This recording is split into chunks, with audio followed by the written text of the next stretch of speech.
Mi nombre es Agustín Benini, soy diseñador industrial. En este momento me encuentro iniciando una nueva etapa vinculada a un emprendimiento nuevo llamado Menini Studio.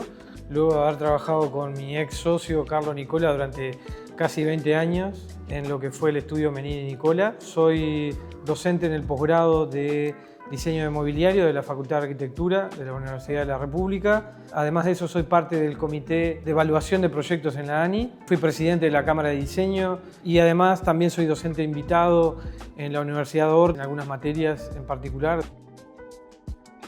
Tuvo como una especie de primavera hace un tiempo el desarrollo del mobiliario en Uruguay. Yo creo que en ese momento surgieron muchísimos estudios muy talentosos que siguen desarrollándose. Sin embargo, el empuje que aquellos estudios habíamos logrado ha decaído un poco. Yo creo que también tiene que ver con la madurez y la sustentabilidad que cada estudio ha ido encontrando, asociado a diferentes formas de negocio.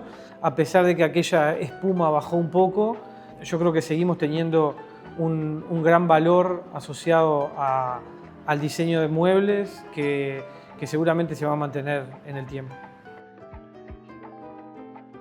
Un diseño de calidad debería considerar todos los factores asociados al diseño industrial, ¿no? O sea, obviamente entender si existe o no existe un usuario, caracterizarlo, ahondar en las características de ese perfil, definir también los recursos disponibles. Yo creo que un diseñador debe inmiscuirse en esos detalles, en esos vericuetos asociados no tanto a lo que se puede hacer, sino más a lo que se podría hacer, que creo que termina siendo lo más relevante. Y por último, hay una serie de aspectos culturales que al menos a mí me interesan mucho, que tienen que ver con lo que el diseñador quiere, pretende o puede decir a través del diseño, que a fin de cuentas es una de tantas expresiones culturales. Entonces creo que no podemos estar ajeno como a esos tres grandes factores. Puede haber un mercado o no, la caracterización de ese mercado puede ser un poco más profunda, o bien podemos trabajar en un diseño un poco más autoral, tratar de siempre lograr algo nuevo con los recursos disponibles. Bueno, yo creo que hubo un gran quiebre hace un tiempo, que fue la pandemia. La pandemia generó o aceleró una serie de tendencias vinculadas a los consumidores en general, no solamente al mobiliario, y creo que eso lo que hizo fue condensar un montón de aspectos que estaban como dando vueltas. Creo que hay un tema con la importancia o la relevancia que tiene la casa hoy en día en nuestra rutina diaria. La pandemia terminó de confirmar que nuestra casa es muy importante. Temas más asociados al disfrute del hogar, creo que es algo que hace un tiempo se podía llegar a considerar un lujo o en algunos casos un hobby. Hoy en día está consolidado como algo que la gente lo percibe como mucho más cercano y tangible. Incluso existe una beta ahora que se ha desarrollado mucho, que tiene que ver con el diseño arte, las piezas únicas. Entonces los diseñadores creo que también tenemos como algunas posibilidades que se han ampliado en ese sentido y resultan muy interesantes. El diseño de arte está muy asociado al diseño autoral, termina siendo como la catapulta, digamos, como para generar cambios un poquito más acelerados, que definitivamente el producto en sí puede romper algunas reglas ergonómicas, productivas, de mercado, pero terminan siendo manifiestos que buscan reflexionar, no necesariamente dar respuestas, sino más bien reflexionar sobre algunas temáticas asociadas al consumo, a la sociedad o incluso a la identidad. Yo creo que el equilibrio entre diseño autoral y funcionalidad es una premisa, me atrevo a decir, equivocada. O sea, lo que uno percibe como una funcionalidad primaria, en el caso, supongamos, de una silla, ¿no?, que es, bueno, sentarse de forma cómoda, permanecer durante X cantidad de tiempo, es una de las funciones que tiene el producto. Las funciones simbólicas son importantes también, y muchas veces lo que sucede es que las funciones semánticas también lo son. Entonces, ya establecer un estándar donde ergonómicamente ya está satisfecho, digamos, el producto satisface esas necesidades, nos lleva a explorar un montón de aspectos. Entonces yo creo que el diseño autoral lo que tiene es que naturalmente debe cumplir esa premisa básica de una función primaria, pero el equilibrio se da cuando ese producto empieza a decir otras cosas y ese público, esas personas hacia las cuales tal vez se apunta o sin quererlo le resulta interesante, ven en esa otra funcionalidad simbólica, semántica, conceptual, ven un valor de que el producto no solamente es un objeto con una funcionalidad primaria, sino que además tiene un montón de aspectos culturales que son atendibles. Yo creo que cualquier desarrollo de una tecnología o de desarrollo de ese material, digamos, siempre tiene derivaciones positivas. La industria de la transformación de la madera en Uruguay es una industria relativamente nueva, pero que de a poco va encontrando el eje, digamos, de sustentabilidad. Tenemos el caso, por ejemplo, de Urufor, que es una forestal que se dedica específicamente al desarrollo de materiales para la construcción, tanto de muebles como de casas, y que ha ido de a poco encontrando su lugar. Existen otros casos, también ahora se están fabricando vigas laminadas, también con madera maciza. Entonces creo que si bien son coletazos relativamente insignificantes en comparación a los volúmenes que la celulosa maneja, creo que es un camino que naturalmente Uruguay va a ir recorriendo y siempre termina siendo material para que los diseñadores trabajemos sobre eso, ¿no? Entonces yo entiendo que es algo positivo, que es algo a desarrollar aún más. Yo creo que el diseñador tiene la llave para eso, porque somos digamos, los profesionales capacitados para que esa materia prima sea transformada con un alto valor agregado. El valor por metro cúbico de la madera, digamos, de venta transformada en muebles es de los mayores valores agregados que se le puede aportar a la materia prima. Sin embargo, en Uruguay se transforma muy poco en ese nivel y creo que tomar ese camino parecería ser algo natural, analizando obviamente los mercados de destino, pero a mí me da al menos una visión de esperanza de que hay muchísimas oportunidades por delante. En lo que refiere a costos, nosotros no hemos notado ninguna diferencia. Sin embargo, también el estudio ha ido alejándose de algunos detalles vinculados a la producción. En el inicio del estudio, ya por el año 2002, cuando recién egresamos, digamos, con mi ex socio, estábamos mucho más vinculados, visitábamos a las forestales y comprábamos nosotros, por ejemplo, el material. Y ahí era como que teníamos un poco el termómetro más claro. Hoy en día nos recostamos un poquito más en los fabricantes y ese tipo de aspectos no los manejamos del todo al detalle. Sin embargo, yo creo que esos diferenciales van a ir desarrollándose con el tiempo. No es algo que nosotros como diseñadores definamos en un 100%, es algo que se hace en conjunto con los fabricantes, con las barracas de materiales, con las forestales y eventualmente el público admite o no este tipo de incorporaciones. De a poco esas cosas las termina regulando en gran medida el mercado. Ojalá tuviéramos más injerencia sobre eso, pero la realidad es que no la tenemos. Nos manejamos un poco con los vaivenes que nos permite el mercado. Lamentablemente creo que los desafíos siguen siendo más o menos los mismos. Yo creo que Uruguay tiene una escala que nos confunde a todos, nos confunde tanto a diseñadores como a fabricantes, como a barracas, y tiene que ver con la capacidad de entender esa escala como un negocio y que es un negocio que no termina en las fronteras de Uruguay. Obviamente que Uruguay tiene una serie de particularidades en lo que refiere a protección de los trabajadores, que hace que sea interesante para cualquier trabajador de Sudamérica, por ejemplo, venir a trabajar a Uruguay, lo cual tiene un impacto en los costos de fabricación relativamente altos, pero creo que eso debería tender a llevarnos a una mayor especialización, ¿no? O sea, productos de gran calidad. Uruguay no va a competir, nunca lo hizo y no creo que lo haga en ningún momento, con un producto masivo de alta producción en cantidad y un costo muy reducido. Yo creo que ese no es el camino. El camino me parece que es de formación de la gente que trabaja con los materiales, de unión entre los diseñadores y los fabricantes para tratar de comprender esas capacidades como oportunidades, amigarse con ese tipo de características que a veces son limitantes, pero yo estoy convencido de que no lo son, y tratar de lograr un muy buen producto desde muchísimos puntos de vista para que ese producto sea atractivo hacia ese mercado determinado al cual se está apuntando. Los mercados hoy en día están mucho más accesibles que hace un tiempo atrás.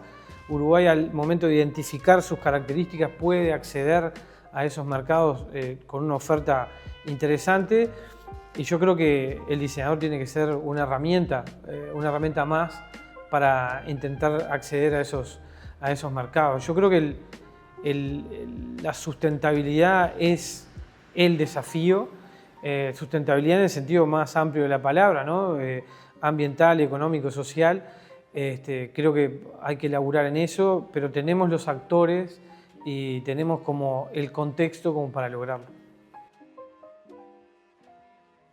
Yo lo veo como algo imprescindible. Lo que sucede es que durante mucho tiempo los actores asociados como el campo de la transformación de la madera, por ejemplo, eran generalmente los mismos, estaban asociados a carpinterías, que algunas buscaban una escala mayor y otras no. Yo creo que Jetsons lo que está haciendo es como meterse en un nicho que yo entiendo necesario para cubrir ese tipo de producciones de alta complejidad y de una escala media alta, ¿no? Entonces, obviamente con una inversión en investigación y desarrollo bastante alta y un diálogo con los diseñadores que es bastante fluido, pero entiendo que entra en un lugar donde, desde mi punto de vista, no había actores, que está entre taller de carpintería y fábrica de muebles, es como una especie de mixto, y creo que tenemos muchas oportunidades como diseñadores para trabajar en conjunto. Es complejo dar consejos en ese sentido. Al menos me gustaría que los diseñadores que vienen asuman mayores riesgos de los que estamos asumiendo algunos estudios que hace años que estamos metidos en el rubro. Buscar algo nuevo dentro del contexto global en el que estamos, analizar caminos que no se hayan analizado, juntarse con la gente, hablar. Me parece que Uruguay tiene una cercanía que muchos otros países no la tienen. Los mayores avances a nivel subsector diseño de muebles, cuando trabajábamos en conjunto con otros colegas, fue siempre en colaboración. En otros países existen equipos de trabajo, arquitectos en conjunto con diseñadores de interiores, en conjunto con diseñadores industriales, con especificadores, con industria. Ese laburo en conjunto es el que da mejores resultados. Yo creo que deberíamos animarnos un poco más a generar ese tipo de alianzas estratégicas que eventualmente van a ser necesarias. O sea, el público va a empezar a exigir más en Uruguay, ya lo está haciendo. No rediseñaría un mueble uruguayo, sino que me encantaría haber podido trabajar con Dieste en la parte de interiores de sus obras. Yo sueño con ese tipo de cosas, con ese tipo de como Batman y Robin, digamos, como esos equipos que terminan siendo famosos por lo que logran en conjunto. Y bueno, es como un ejercicio que me gusta hacer, pensar en poder haber trabajado con él, me parece que podría haber estado alucinante. El estudio actualmente se encuentra desarrollando su sitio web, Menini Studio, nos encuentran en Instagram, en Facebook también, LinkedIn, y nos encuentran en Pinterest, que termina siendo una muestra del trabajo del estudio bastante interesante. Si bien en redes van a ver trabajos más que nada de la etapa previa, de a poco vamos a ir generando esta nueva identidad. No existe un despegue sin políticas públicas, es un hecho. O sea, comprobado históricamente en diferentes lugares, etc. El propio Brasil, que es un monstruo, que la industria del mueble mueve el PBI, por ejemplo, Igual tiene apoyos estatales muchísimos, existen políticas públicas de desarrollo, ponen a los mejores diseñadores con las mejores industrias a presentar en Milán. Así como yo veo empresas, unicornios en el área de tecnología, yo miro para atrás y la cantidad de inversión que tienen esas empresas es bestial. Entonces, ¿qué puedo esperar yo para tener un salto exponencial sin una inversión similar? E incluso en Uruguay la venta de servicios se empezó a medir hace relativamente poco tiempo en comparación a la exportación de bienes, por ejemplo. Uruguay ha sido reconocido históricamente por un país de ideas. Literatura, música, política, pensamiento científico, un montón de aspectos que tienen que ver con una capacidad de generar conocimiento intelectual. Sin embargo, en diseño todavía estamos como atrás. ¿Por qué? Puede tener un excelente resultado solamente escribiendo. Un científico le pasa algo medio parecido que los diseñadores. Si no tiene inversión, si no existe guita para sostener esa investigación, ¿qué esperas que haga? El tipo puede tener las ideas más increíbles y todo, pero necesita comprobarlo en la práctica. Con los diseñadores pasa algo parecido. Nos pasó, por ejemplo, el cuarto año que nos presentamos en Londres, se decidió trabajar con una metodología diferente que desde mi punto de vista fue muy acertada. Ese año en que nos presentamos se cumplían 100 años del lanzamiento del libro Lenguas de Diamante de Juana Ibarburu, una poetisa uruguaya. En su momento, 100 años atrás, fue sumamente innovadora. Parece que rompió todo. Se le dio un poema a cada estudio y cada estudio trabajó en diseñar un objeto, un mueble, basado en ese poema. Entonces, lo que pasó fue que los medios empezaron a ver a Uruguay de la forma en que nosotros queríamos que nos vieran, como diseñadores capaces de razonar y reflexionar acerca de un poema y tratar de tangibilizarlo en un objeto basado en una poetisa mujer de hace 100 años, valiosa a nivel mundial. Entonces yo creo que ahí hubo algo muy, muy profundo a nivel análisis de la identidad. Siempre que tenemos la oportunidad, acá o afuera, estamos a la altura. Lo que pasa es que esas oportunidades son difíciles de estar generándolas. Es complejo, pero mi visión es optimista, a pesar de todo. Durante el año pasado, en 2024, los representantes de Natuzzi en Uruguay convocan al estudio, en aquel momento Menini Nicola, junto con mi socio Carlo, a desarrollar una línea de muebles complemento a los sofás y poltronas que Natuzzi ofrece acá en el mercado. Es una marca italiana de muy buena calidad, referente para nosotros desde hace mucho tiempo, y fue un honor que nos convocaran para una experiencia de estas características. Estos muebles, más allá de diseñarlos, Natuzzi nos pide que también nos encarguemos de la producción. Llegamos a Jetson Lab por muchos factores. El primero de ellos fue la respuesta vinculada a la tecnología incorporada a los productos. Entendíamos que para el tipo de producto que estábamos buscando era el proveedor adecuado. Estos productos que se han fabricado y que se encuentran a la venta en los locales de Natuzzi en Montevideo, en Vía Diseño frente al aeropuerto y en el local de Punta del Este, son de fabricación nacional, fabricados por Jetsons y diseñados por el estudio, y se procuró llegar a los niveles de calidad que la propia marca italiana ya posee en sus productos. O sea, alto valor en diseño, alta calidad en la fabricación, y también tratamos de estar, digamos, alineados a las tendencias de diseño que entendíamos nosotros se adecuaban a la línea de trabajo de Natuzzi. Yo creo que es una experiencia como 360, digamos, o sea, que implicó que los clientes, en este caso los representantes de Natuzzi en Uruguay, trajeran esta idea de convocar a un estudio de diseño local, que se fabricaran acá en Uruguay y que estén a la venta. Yo creo que es una experiencia sumamente interesante que no conozco antecedentes, al menos hasta hoy, de un proyecto de estas características.